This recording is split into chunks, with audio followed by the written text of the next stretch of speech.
What if you could turn off gravity for 1 second? Not just in one place, but for the entire Earth. A global, simultaneous 1 second gravity vacation. It sounds like a prank on a planetary scale, a brief moment of weightless fun. The reality, however, would be the most catastrophic and bizarre event in human history, a masterclass in how interconnected and precariously balanced our world truly is. First, let's be clear. Gravity isn't just a force that holds you down. It's the glue that binds the entire planet together. It holds the atmosphere in place, keeps the oceans in their basins, and gives every single object on Earth its weight. Turning it off, even for a single second, would be like pulling the foundational pillar out from under a building. The initial sensation for you and me would be a sudden, violent lurch upwards. For that 1 second, everything not bolted down would cease to have weight, and I mean everything. You'd float off your chair, your coffee would hover mid-spill above your desk, and the very ground beneath your feet would feel like it's falling away. But this isn't the serene zero-G of the space station. This is chaos. The real danger isn't the floating, it's the landing. Because after exactly 1 second, that glue snaps back into place with the full, unforgiving force of Earth's gravity. Everything that was lifted, and I mean everything, suddenly has weight again and obeys the laws of falling objects.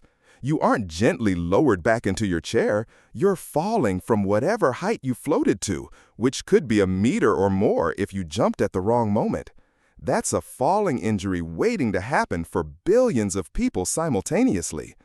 But that's the least of our worries. Think bigger.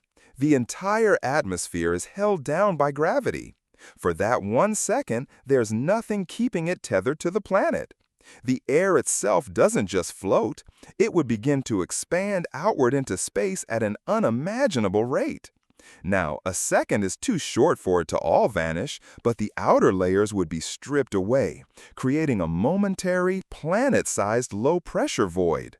When gravity returns, the atmosphere would crash back down, not as a gentle settling, but as a supersonic shock wave of incalculable force. The sound alone would be deafening, a global thunderclap that would shatter eardrums and windows across the globe. Then there's the water, the oceans. Without gravity, the concept of up and down in a body of water vanishes. The energy contained in billions of cubic kilometers of water suddenly unleashed from gravity's pull would be apocalyptic. Tides would cease to exist as waves would form in every direction simultaneously.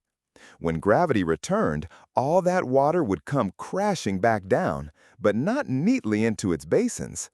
It would create tsunamis of biblical proportions, thousands of feet high, radiating from the deepest parts of the oceans and smashing into continents with the force of a planetary impact. Infrastructure would fail catastrophically. Buildings and bridges are engineered to handle forces pushing down. They are not designed to have the ground momentarily cease to push up on their foundations.